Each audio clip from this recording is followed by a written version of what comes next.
Benefits of life insurance. Ikaw ba ay nagbabalak para sa iyong sarili na protection o life insurance?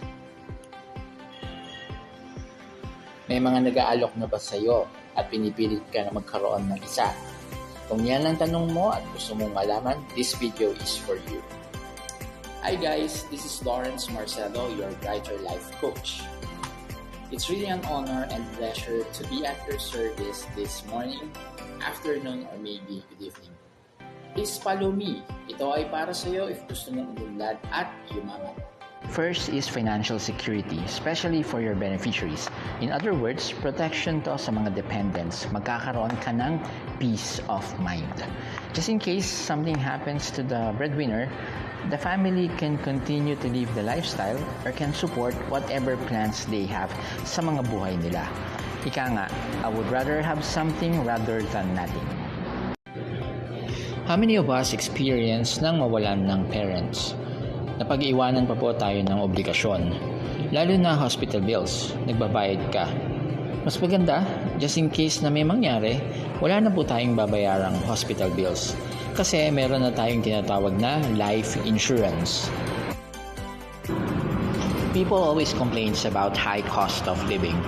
But alam niyo na ba, narinig niyo na ba ang high cost of dying?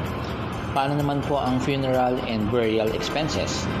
In reality, kapag ikaw ay nawalan ng mahal sa buhay, during that moment na gulong-gulo ang isip mo, hindi ka makapag-isip ng maayos, there are some people who takes advantage, represyon ka ng malaki sa wake, sa punerarya, na hindi mo alam, wala ka ng choice, babayaran mo na.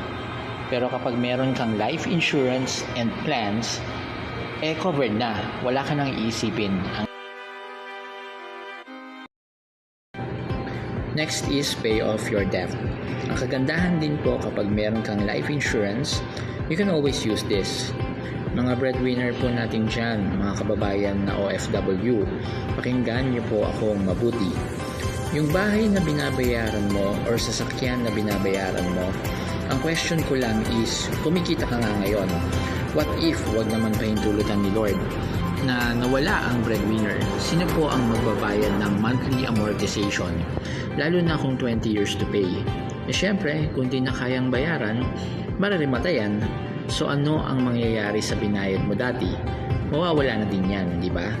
Kaya nga ang life insurance is there to cover it for you. Life insurance ang magbabayad yan for you.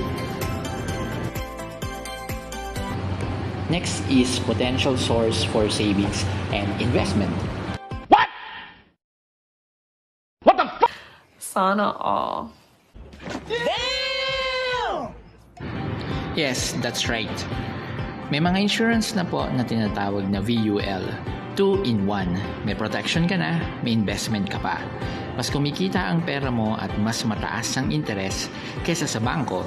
At kung paano po ang VUL, contact me po or to your friendly Spider-Man. Mga financial advisors po. Last is you can pay off your educational fund assurance for children. Wala ka nang alalahanin pa, kaya nga ang pinaka-best niyan, use your insurance as a leverage. Tips ko po sa inyo, project nyo na hanggang college kung magkano ang kakailanganin yung insurance na bibilin mo. Yung term insurance to cover the educational fund of your children. Kung may karagdagan kayong katanungan, PM nyo lang po ako direkta or tawagan nyo po akong direkta and I will be more than happy to give you a free quotations. So let's go ahead and plan your brighter future. Hanggang dito na lang po. Maraming salamat po. Hanggang sa muli.